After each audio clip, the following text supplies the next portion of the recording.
தமிழரம் நேயர்களுக்கு அன்பு வணக்கம். மீண்டும் உங்களை சந்திப்பதில் மிகுந்த மகிழ்ச்சி. இன்றைக்கு நம்மிடையே ஃபாதர் ஜெகத்கஸ்வர் அவர்கள் இணைந்திருக்கிறார். வாருங்கள் நேயர்களே, ஃபாதர்கிட்ட பேசலாம். வணக்கம் ஃபாதர். வணக்கம் ஃபாதர். நேற்று அதிமுக பொதுச் செயலாளர் எடப்பாடி பழனிசாமி அவர்கள் திடீர் டெல்லி பயணம். எதுக்கு போகிறீங்க அப்படின்னு கேட்டால், அதிமுக அலுவலகம் டெல்லியில் புதுசாக திறந்துருக்கோம், அதை பார்க்க போகிறேன் அப்படின்னாரு. திடீர்னு உள்துறை அமைச்சர் அவரை நேற்று சந்தித்து நடந்திருக்கிறது. அதை முடிச்சுட்டு, அந்த சந்திப்பு முடிச்சுட்டு அமித்ஷா அவர்கள் ஒரு ட்வீட் ஒன்று போடுறார். என்டிஏ கூட்டணி 2026 வெல்லும், அது வெல்றப்ப ஊழல் மது இல்லாத ஒரு ஆட்சியை நாங்கள் தருவோம் அப்படின்னு சொல்றாரு. இதை பற்றின உங்களுடைய முதற்கட்ட பார்வை ஃபாதர். முதலில் ஒரு சந்திப்புக்காக எடப்பாடி அவர்களும் சரி, திரு ஓ பன்னீர்செல்வம் அவர்களும் காத்திருந்த காலங்கள் உண்டு. சந்திக்காமலேயே திருப்பி அனுப்பப்பட்ட அவமான பொழுதுகளும் உண்டு.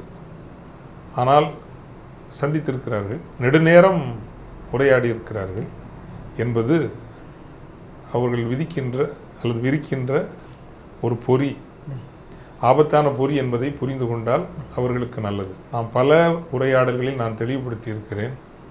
தமிழகத்திற்கு நிகழ்ந்த ஒரு நன்மை என்பது 50 ஆண்டுகளுக்கு மேலாக மாநில கட்சிகள் 2 அதிகாரத்தை கட்டுப்படுத்தி இருக்கின்றன. ஏற்கனவே புதுடில்லி சர்வாதிகாரம் எங்கும் எல்லாவற்றிலும் வியாபித்து விரிகின்ற காலத்தில் தமிழகத்திற்குள்ளும் புதுடில்லி சார்ந்த சர்வாதிகாரம் நிலை பெறுவதற்கு நீங்கள் வழிவகை செய்யாதீர்கள் என்பதுதான் நமது வேண்டுகோளாக இருக்கும். ஆனால் அவர்கள் அந்த வழித்தடத்திற்கு வந்து விட்டார்கள். அது நல்லா தெரியுது. ஏன்னா ஒரு மாதத்திற்கு முன்பு என்று நினைக்கின்றேன், அவர்களுடைய பொதுக்குழுவோ செயற்குழுவோ முடிந்த பிறகு தமிழகத்தில் எங்களுக்கு போட்டி திமுகவோடு மட்டும்தான் அப்படின்னு ஒரு வார்த்தை சொன்னார். ஸோ பாஜகவோடு எங்களுக்கு போட்டி இல்லை. அப்போவே சூசகமாக தெரிந்து விட்டது, பாஜகவோடு தான் நாங்கள் ஒரு வேளை செல்லக்கூடும் அப்படின்னு. 2வது, கொள்கை என்பது வேறு, கூட்டணி என்பது வேறு. கூட்டணி என்பது தேர்தல் தேவைக்காக வைத்துக் கொள்வது. அதற்காக நாங்கள் கொள்கையை விட்டுக் கொடுக்க மாட்டோம். அம்மனமாகிவிட்ட பிறகும் கூட அரங்கினுடைய ஆட்ட தேவைக்காகத்தான் இதை செய்கிறோம் என்று அப்பட்டமான அம்மனத்தை நியாயப்படுத்துகின்ற ஒரு செயலாகத்தான் இதை நாம் பார்க்க வேண்டும். எனவே தமிழகத்தினுடைய அடுத்த சட்டப்பேரவை தேர்தலுக்கான திசைகளும் வழித்தடங்களும் ஓரளவுக்கு தெளிவாகி வருகின்றன என்பது இப்போது நமக்கு நேற்றைய இந்த சமீபத்திய சந்திப்பில் வெளிப்படுகிறது. பாஜகவை மன்னிக்கவும், அதிமுகவிற்கு உள்ளேயே பாஜகவை கூட்டணியை ஆதரிக்கிற வலுவான சமூகங்களினுடைய பிரதிநிதிகள், அதிலும் குறிப்பாக மேற்கு மண்டலத்தினுடைய கொங்குவேளாள கவுண்டர் சமூகத்தினுடைய பிரதிநிதிகள் வலுவாக ஆகிவிட்ட போது அவர்களால் கட்சியை உடைக்க முடியும் ஒருவேளை என்கின்ற ஒரு அச்சுறுத்தலும் இருக்கின்ற பொழுது வேறு வழி இல்லாமல் தான் இதற்கு ஒத்துக்கொண்டிருப்பார் எடப்பாடி அவர்கள் நினைக்கின்றேன். அடுத்த கட்டமாக பாஜக கட்சிக்கு உள்ளேயே ஒரு ஒற்றுமையை உருவாக்குவதற்கு முயற்சி செய்யும். தினகரன் அவர்கள், சசிகலா அவர்கள், ஓ பன்னீர்செல்வம் அவர்கள், இவங்களெல்லாம் ஒன்று சேர்க்கிற ஒரு வேலை உறுதியாக நடக்கும். காரணம், இதுதான் இந்த ஸ்ட்ராட்டஜிக் மூவ்னு சொல்லுவாங்க. அடின்னு அடித்து தினகரன் அவர்களையும் சசிகலா அவர்களை மட்டுமல்ல, தமிழக அரசியலில் மிக மிக வலுவாக இருந்த முக்குலத்தோர் சமூகத்தையும் அவர்கள் பலவீனப்படுத்தி இருக்கிறார்கள். அது அவங்களுடைய ஆமா. அதிமுக இப்ப சசிகலா அவர்களின் கையில் அல்லது தினகரன் அவர்களின் கையில் அதிமுக அவர்கள் முதல்வராக இருந்திருப்பாரே, ஆனால் அவர்களினுடைய அதிகார வீழ்ச்சி என்பது இன்று இருப்பதை விட ஒரு பன்மடங்கு இருந்திருக்கும் இல்லையா? ஸோ அவங்கள பொறுத்த வரைக்கும் அவங்களுடைய இந்த முக்கியமான ஓபிசிஸ், பிற்படுத்தப்பட்ட சமூகங்கள் பலவீனப்படுத்தப்பட வேண்டும், அல்லது அந்த சமூகம் முற்றுமுழுதாக அவர்களுக்கு பின் வருகிற ஒரு சமூகமாக இருக்கணும் அப்படின்னு அவங்க பார்க்குறாங்க. அந்த வேலையை அவங்க செய்துட்டாங்க. இதுக்கு மேலே அவங்க சசிகலாவை ஒன்று சேர்க்கறதுனால அதனால் ஒன்றும் பெரிய இதெல்லாம் ஒன்றும், பிகாஸ் சசிகலா அவர்களால் இனிமேல் எடப்பாடி அவர்களையோ அல்லது பாஜகவினுடைய திட்டத்தை கடந்து சவால் விட முடியாது. அப்படியே அவர்கள் எடப்பாடிக்கு சவாலாக எழ வேண்டும் என்றால் பாஜகவினுடைய ஒரு ஆளாக மட்டும்தான் அவர் எழ முடியுமே தவிர தன்னுடைய வலுவின் பார்ப்பட்டு தினகரன் அவர்களோ அல்லது இவர்களோ வர முடியாது. அந்த அளவுக்கு அந்த சமூகத்தை பலவீனப்படுத்துவதில் பாஜக RSS வியூகம் வெற்றி பெற்றிருக்கிறது. எனவே இவர்களெல்லாம் ஒன்றுபடுத்தி அதோடு பாமக தேமுதிக தெரியல, அவங்க பெரும்பாலும் திமுக பக்கம் வரக்கூடும். இந்த கூட்டணி ஏற்படுத்துவதனூடாக தனது கட்சியையும் ஓரளவுக்கு காப்பாற்றிக் கொள்கிறது. காரணம் எனக்கு தெரியவே பல பாஜக தலைவர்கள், பாஜக தலைவர்கள் என்றால் 30-40 ஆண்டுகளாக பாஜகவில் இருக்கிறவர்கள் அல்ல, கடந்த ஒரு 10-15 ஆண்டுகளில் பலர் வந்து சேர்ந்திருப்பார்கள். இப்போ உதாரணமாக தென்னகத்தில் மனோஜ் பாண்டியன் அவர்களாக இருக்கலாம், அல்லது ஏன் திரு நயனாந்த நாகேந்திரன், இவங்கெல்லாம் திமுகவுக்கு கூட கொஞ்சம் சமிக்ஞை அனுப்பியதாக பேச்செல்லாம் திமுகவில் சேர்ந்துடுறோமே அப்படிங்கிற ஒரு செய்தியெல்லாம் வந்துட்டு இருந்தது. இப்படி வெற்றி பெற முடியாது, வெற்றிக்காக இன்னும் 10-15 ஆண்டுகள் காத்திருக்க வேண்டும் என்றால் அதற்குரிய பொறுமையெல்லாம் இல்லை என்று நினைக்கிற பல பாஜக மூத்த தலைவர்கள் திமுகவில் சேர்றதுக்கு தூது விட்டு கொண்டே இருந்த ஒரு சூழலில் ஒருவேளை இப்படி ஒரு கூட்டணி அமைந்தால் அது ஒரு கடும் போட்டியை உருவாக்கி வெற்றியின் அருகாமைக்கு வர முடியுமோ? ஏன்னா அவர் சொல்லியிருக்கிறாரு, மது ஒழிப்பு என்பதை ஒரு பெரிய பரப்புரையாக நாங்கள் எடுப்போம். ஊழல்னா ஏற்கனவே செந்தில் பாலாஜி அவர்களுக்கு உச்ச நீதிமன்றம் காட்டுகின்ற கடுமையும் திரும்பவும் இடி தொந்தரவும் பார்க்கின்ற போது அவர்கள் வலுவாக இருக்க முடியும் என்று நினைக்கிற மேற்கு மண்டலத்தில் உள்ள அத்தனை தலைவர்களையும் அவர்கள் நியூட்ரலைஸ் பண்ண பார்ப்பாங்க அப்படிங்கிறது நல்லாவே தெரியுது. செந்தில் பாலாஜி அவர்கள் அதில் ஒரு இலக்காக இருக்கக்கூடும். எனவே அந்த இனி ஒரு விஜய் அவர்கள் எந்த திசையில் போவாருங்கிற நமக்கு தெரியல, நாம் தமிழர் கட்சி எப்படி போவோங்கிறதும் தெரியல.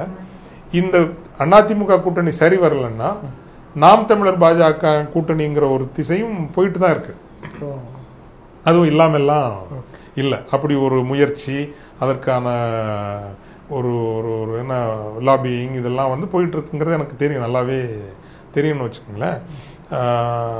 ஸோ இதில் விஜய் அவர்கள் எங்கே நிற்க போறாருன்னு நமக்கு தெரியல. திமுகவிடமிருந்து வேறு எந்த கட்சியும் விலகும் என்பதாகவும் நமக்கு தெரியல. பெரும்பாலும் தேமுதிக இந்த கூட்டணிக்கு வரலாம். எனவே தமிழக தேர்தல் களம் ஓரளவுக்கு தெளிவாகி கொண்டு இருக்கிறது என்று எடுத்துக்கலாம். ஃபாதர், இப்போ ஆய்வாளர்கள்லாம் 2 ஆப்ஷன் சொல்றாங்க ஃபாதர். இப்போ இந்த பாஜக அதிமுக சேர்ந்தது பலம்னு சில பேர் சொல்றாங்க, சில பேர் திமுகவினுடைய வெற்றி உறுதி ஆயிட்டு அப்படின்னு சொல்றாங்க. உங்களுடைய பார்வை ஃபாதர்?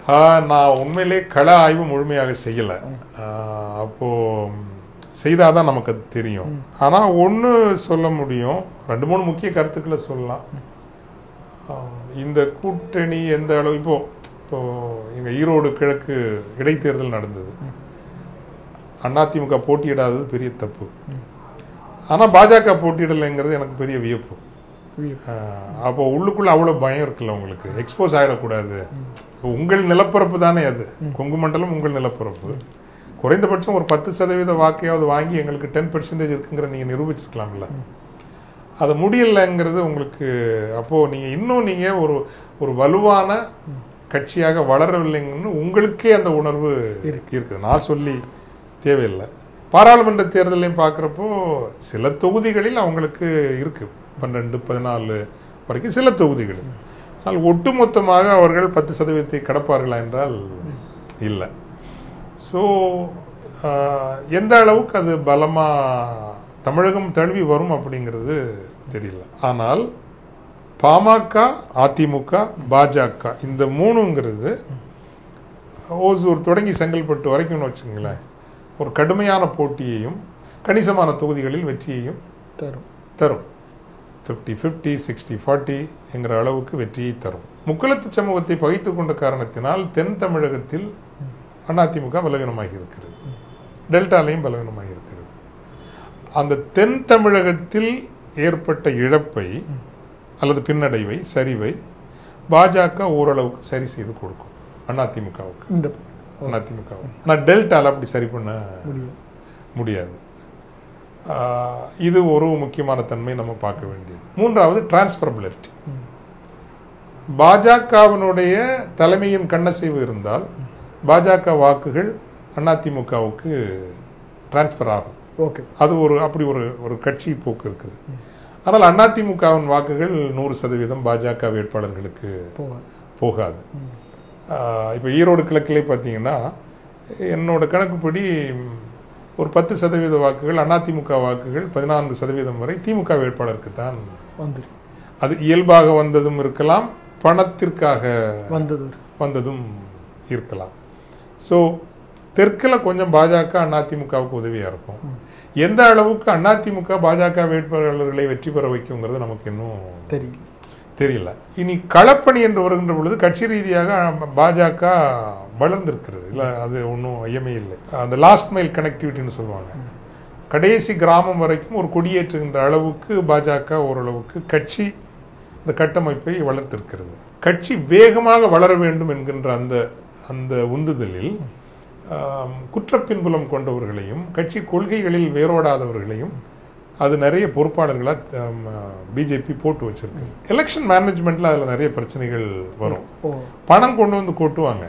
இப்போ திமுக ஒரு தொகுதிக்கு ஒரு 10 கோடி ரூபா போய் சேருதுன்னா அந்த 10 கோடியை கணக்கு போட்டு ஒரு அதிமுக ரெண்டும் பண்ணுவோம்.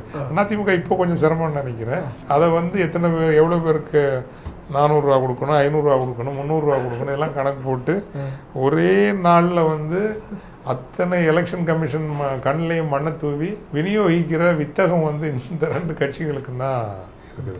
எங்கேயாவது இடையில ஆட்டை போட்டோம்னா அவனை கரெக்டாக ஃபிக்ஸ் பண்ணி கட்டம் கட்டுற அந்த கெப்பாசிட்டியும் அந்த மேனேஜ்மெண்ட் ஸ்கில்லுங்கிறது உலகத்திலேயே அந்த எஃபிஷியன்சி இந்த 2க்கு அதை பார்த்து நம்ம வியந்து சொல்கிறதா வைக்கப்படுதான்னு தெரியாது, அது வேற. ஆனால் அந்த எஃபிஷியன்சி பிரமாதமாக இருக்குது. பிஜேபிக்கு அது இருக்காது. நிறைய பேர் பாதியில் பில்ஃபரேஜ், அது கரைஞ்சி போகும். நெல்லுக்கு இழைத்தது புல்லுக்கு போகிற மாதிரி இல்லை, அது வந்து அடிப்படையில் புல்லுக்கு போய் கடைசியாக வந்து கொஞ்சோண்டு நெல்லுக்கு வந்து சேர மாதிரி தான் இருக்கும். அதனால் வந்து இவங்களால இன்னொன்று மு.க. ஸ்டாலின் அவர்களுக்கு ஒரு நல்ல இமேஜ் இருக்குது. அரசு ஊழியர்கள் மன வருத்தத்தில் இருக்காங்க, சிறுபான்மையினர் அப்படி ஒன்றும் பெரிய சந்தோஷமா இல்லை. கடைசியாக வந்த பட்ஜெட்டில் கூட சிறுபான்மை மக்கள் அவங்க கோர் பொலிட்டிக்கல் கன்ஸ்டிடுவன்சி ஒன்றுமே பெருசாக பண்ணலை, அதிகாரிகளோட சாம்ராஜ்யம் தான் நடக்குது, இப்படி பல விஷயங்கள் இருந்தாலும் பப்ளிக் இமேஜ் முதல்வருக்கு கொஞ்சம் நல்லா இருக்குது. பெண்களினுடைய ஒரு நல்ல மதிப்பை முதல்வரினுடைய அந்த ஆளுமையும் திட்டங்களும், சில திட்டங்கள் உண்மையிலே நல்ல திட்டங்கள், பெண்களுக்கான திட்டங்கள், நான் முதல்வன் திட்டம், இளைஞர்களை மாணவர்களை இலக்கு வைத்து செய்யப்படுகிற திட்டங்கள் ரொம்ப நல்ல திட்டங்களாக இருக்கிறனாலையும் தெற்கு முழுவதும் டெல்டா முழுவதும் திமுக தான் டாமினேட் பண்ணும். இந்த கூட்டணி வந்து கடும் போட்டி இருக்கும். ஆனால் அது திமுக கூட்டணி தான் ஆட்சிக்கு வரும். ஃபாதர், இப்போ இந்த சிறுபான்மையினருடைய ரோல், ஏன்னா இப்போ அதிமுக பாஜக சேர்றப்ப கன்ஃபார்மாக சிறுபான்மையினருடைய ஓட்டு வந்து கன்சாலிடேட் ஆகும். ஆனால் அதிருப்தி இருக்குது. ஆனால் இப்போ அதை உடைக்கிறதுக்காக விஜய் கூட பிளான் பண்ணல. விஜய் ஒரு அளவுக்கு மேலாம் உடைக்க முடியாது. நான் என்னோட அந்த பல்ஸ் தெரியும். இப்போ என்னை போன்றவர்கள் இறங்கி ஒரு வருஷம் வேலை செய்தோன்னு வச்சுங்க, 50% மைனாரிட்டி ஓட்டை நாங்கள் நினைக்கிற திசைக்கு மாற்ற முடியும். அந்த தைரியம் இன்னைக்கு இருக்குது, அந்த தொடர்பு இருக்குது, அந்த திட்டம் சொல்லுவோம் இல்லைங்களா, அது இருக்குது. பட் அப்படி இன்னொரு ஆல்டர்னேட்டிவ் இதை விட சிறப்பாக வரலல்ல, செய்ய முடியாதுல்ல. இப்போ இஸ்லாமிய சகோதரர்கள் கிறிஸ்தவர்களுக்கு வந்து நிறைய அதிருப்தி இருக்குது. இப்போ எஜுகேஷனை பொறுத்த வரைக்கும் உச்சநீதிமன்றமே செட்டில் பண்ண விஷயத்தெல்லாம் இவங்க அப்பீலுக்கு போயிருக்கிறாங்க. இப்போ ஒரு கம்யூனிட்டியை நீங்கள் பார்க்குறப்ப, கிறிஸ்டியன்ஸை நீங்கள் பார்க்குறீங்கன்னா அவங்களுக்கு ஃபேவர் பண்ணுறதை பார்க்கக்கூடாது.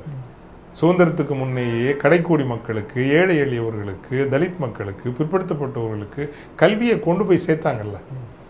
எத்தனை அருட்சகோதரிகள், அருட்சகோதரர்கள், அருட்குருக்கள் தங்கள் வாழ்க்கையே தியாகம். இன்னைக்கு வணிகமயமாயிடுச்சு. இன்னைக்கு கிறிஸ்டியன் எஜுகேஷனும் அந்த வணிக போட்டியோடு பாதி மாறிடுச்சு.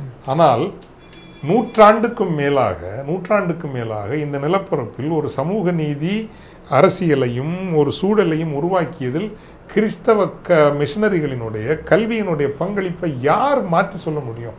இன்றைக்கு அப்போ அரசு நீங்கள் ஒரு 1000 டீச்சர்ஸ் அதில் அப்பாயிண்ட் பண்ணணும்.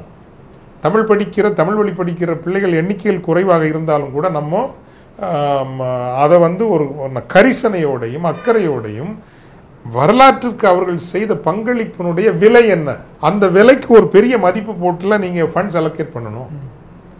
இப்போ மாண்புமிகு நிதியமைச்சர் பட்ஜெட் போட்டார்ல, ஆக்சுவலி போடுற அதிகாரிகள் முக்காவாசி பேர் RSS அதிகாரிகளாக இருப்பாங்களோன்னு சில சந்தேகம் வருது. நீங்கள் பரிவோடு கூட நடக்க வேண்டாம்.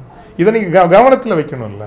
இவருடைய வரலாற்று பங்களிப்பு என்ன, அந்த நிறுவனங்கள் தொய்ந்து போகக்கூடாது, அதை தூக்கி நிறுத்துவது சமூக பொது கடமை, அரசனுடைய கடமைன்னு. அதில் ஏதாவது கோர்ட்டு உத்தரவு ஃபேவரபுளாக டீச்சர்ஸுக்கு போட்டாலும் அதுக்கு எதிராக அப்பீல் போகிறது. இப்படி பல விஷயங்கள் மைனாரிட்டிஸுக்கு மனக்குறை இருக்குது. இருந்தாலும் இதை விட ஒரு அரசியல் ரீதியாக பாதுகாப்பு தருகிற ஒரு அரசியல் ஒழுங்கு கட்சி இங்கே இல்லை என்பதால் மைனாரிட்டிஸ் அதுக்கு பின்னாடி தான் நிற்பாங்க. அது தொந்தரவு பண்ணுறதுக்கு இப்போ என்னை போல சிந்திக்கிற நிறைய நான் நினச்சா ஒரு 300-400 ஃபாதருங்களை சேர்க்க முடியும், ஒரு மாற்று கருத்தை உருவாக்க முடியும். ஆனால் செய்ய மாட்டோம். இப்போதைக்கு ஏன் செய்ய மாட்டோம்னா ஆல்டர்னேட்டிவ் வேற இல்லைன்னா குற்றச்சாட்டு வைப்பதற்கும் அதிருப்தி அடைவதற்கும் நிறைய இருக்குது. ஸோ கன்சாலிடேட் ஆவாங்க, ஆவேசமாக வேலை செய்வாங்களான்னு தெரியாது. இப்போ கடந்த முறையெல்லாம் ஒரு 95% இஸ்லாமிய வாக்குகளும் 85% இஸ்லாமிய வாக்குகளும் பதிவாகலாம். இந்த முறை பதிவாகுமா அப்படின்னு எனக்கு சொல்ல தெரியல. பதிவாகிற அளவுக்கு களமிறங்கி வேலை செய்வாங்களான்னு எனக்கு சொல்ல தெரியல. அது கொஞ்சம் உள்ளே போய் இன்னும் கொஞ்சம் ஆய்வு செய்தால் தான் தெரியும். நன்றி.